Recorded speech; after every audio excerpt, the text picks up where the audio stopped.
Hello and welcome back. This is the next installment of, sorry, my baking yesteryear bake through. And today I'm doing an election cake.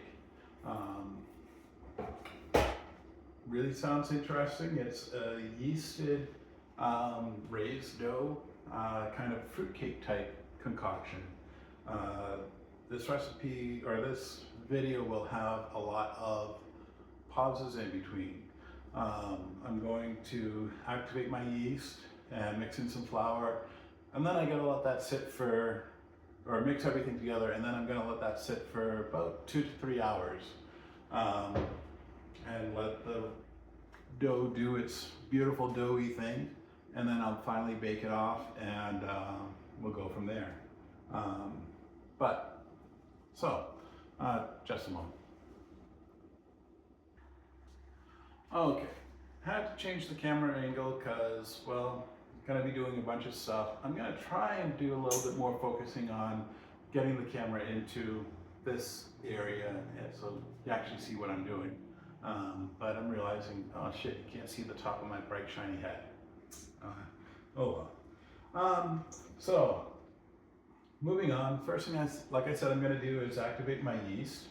I've got 2 packets of active dry yeast, and I've got 1.5 cups of warm water,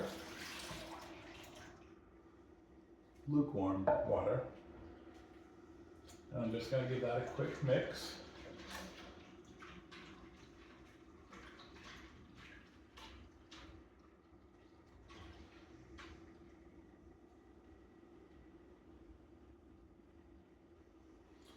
All right. Now I've got a cup of flour that I'm adding to my yeasty solution. And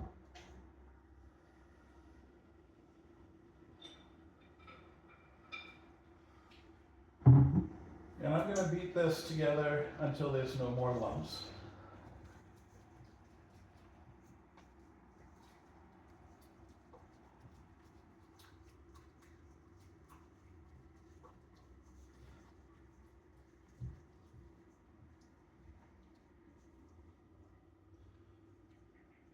And I think that's pretty good. It didn't take much for mixing. And that's what it looks like. Not like you can really see it up close, but I'm trying. I'm gonna let this sit and let the yeast do its beautiful, wonderful yeasty thing that yeast does for about a half hour. And then I'll come back and continue with the recipe. Talk to you later. All right, so welcome back. I decided I wanted you guys to see more of the top of my beautiful bald head than the counter, and I'll try and adjust accordingly. So now the yeast and the flour and the water have done their beautiful thing that yeast does. I do love yeast. I wish I could use it more out here in Denver. I've struggled with the altitude. I keep on forgetting to adjust my recipes for altitude. That being said, so his recipe calls for you to set this aside, and while this is doing its beautiful thing, to do a bunch of other things. And I kind of jumped the gun a little bit. I've already been soaking some stuff and mixing some stuff a little bit to make it a little bit easier.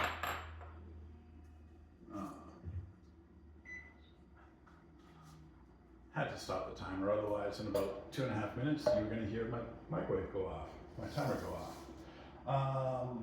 So one of the things that he had me do is take 1.5 cups of raisins and soak it in, it was supposed to be a 1/4 cup of brandy.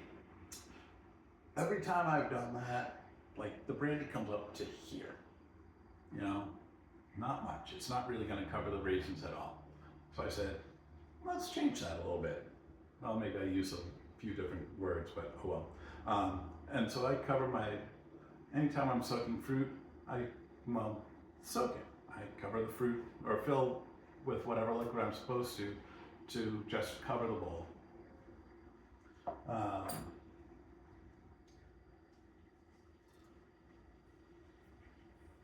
I've got in here, what is it?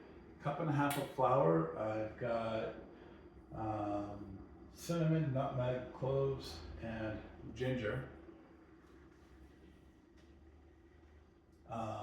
And now I'm going to, everyone's favorite part, cream together my butter and sugar. So I'm going to get that going, and I'm going to give another pause, and I'll come back when I'm done with that part. Okay, so I've got my butter and sugar combined till light and fluffy. Let's see, and now I'm going to add in my eggs, 3 eggs beaten.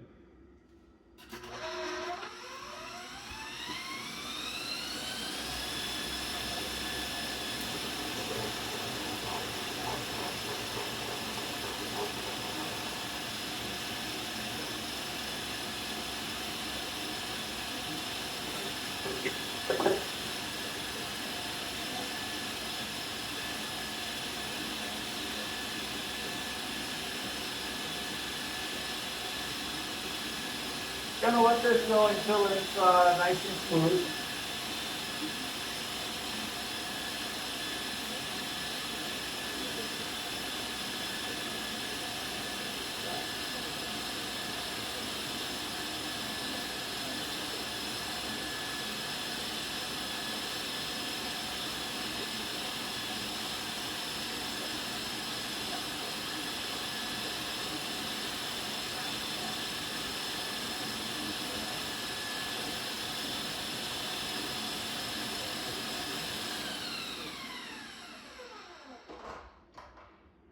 Like I've said in previous videos, always make sure to scrape down your edges. All this butter and sugar goodness on the sides doesn't do anything, well, if it's stuck up on the sides.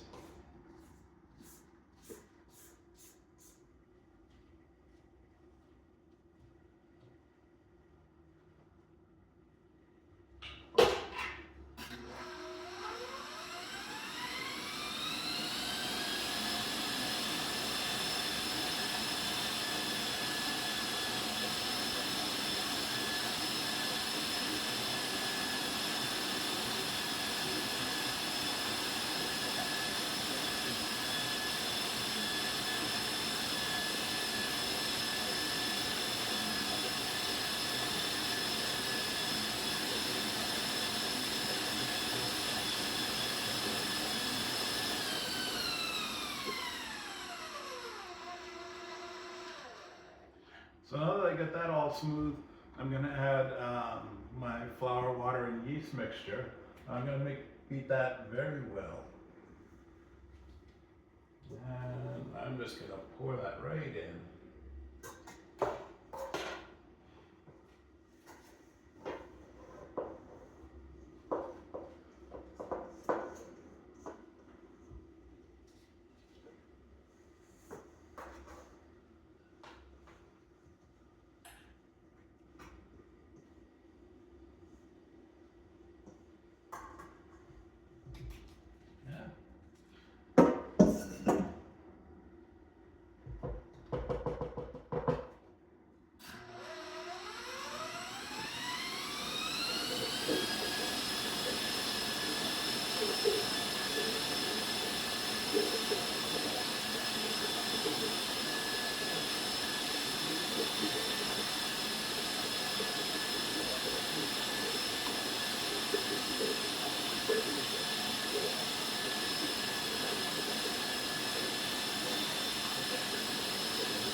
So now that that's all mixed in, I'm going to add in my flour, which has all those seasonings I told you about, the cinnamon, nutmeg, cloves, etc.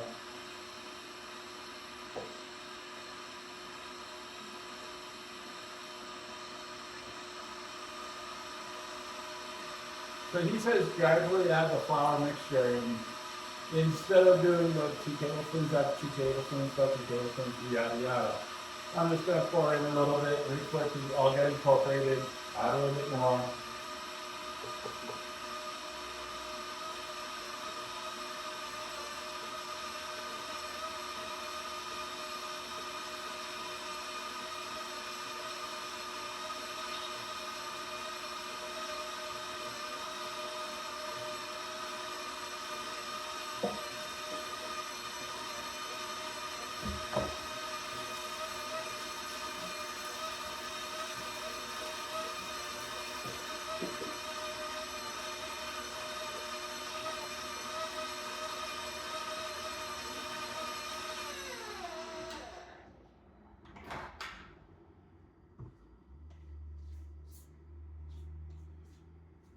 And scrape down the sides.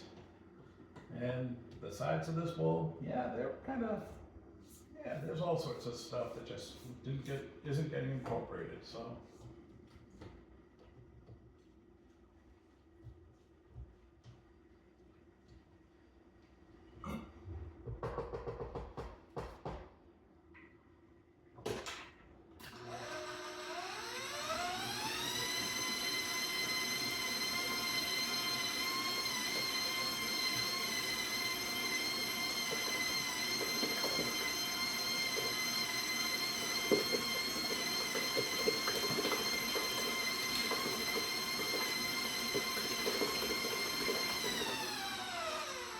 Now that that's incorporated, I'm going to add my nuts, my raisins, and my brandy.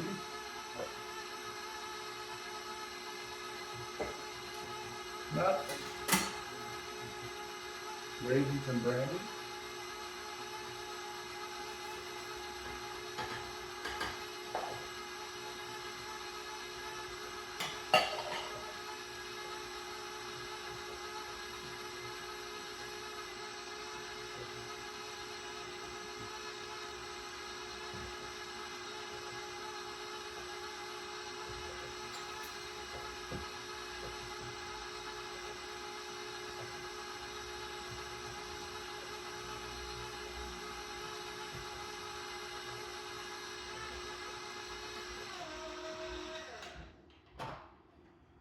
Alright, now that that's all mixed in, I'm going to take my pan that's been prepared by my lovely, most loveliest of lovely off-camera assistants.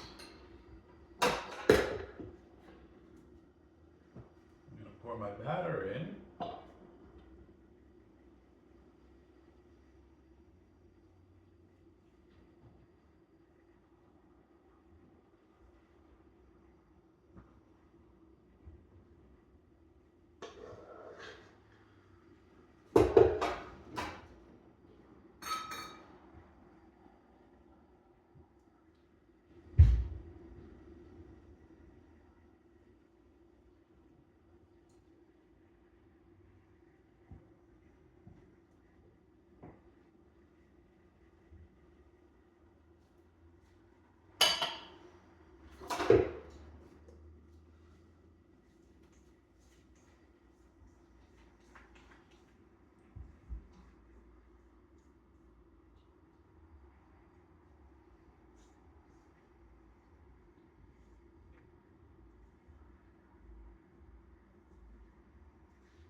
Alright, and yeah, I don't want to tilt this too much. This is very, very liquidy.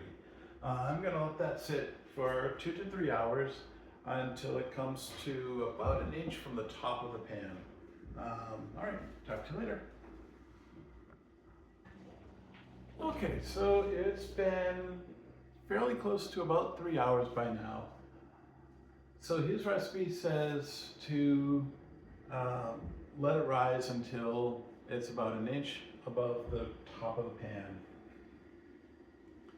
And I don't know if you're going to be able to see it, but there is a mark here where that inch mark is. And I'm still a little bit on the shy side, but you know what? It's been sitting in that oven under the oven light for about 3 hours. And the smell is beautiful in here, but you know what? I want to get this in the oven and cook it. So I'm gonna throw it in for about 40 minutes, and yeah, we'll go from there. Talk to you later.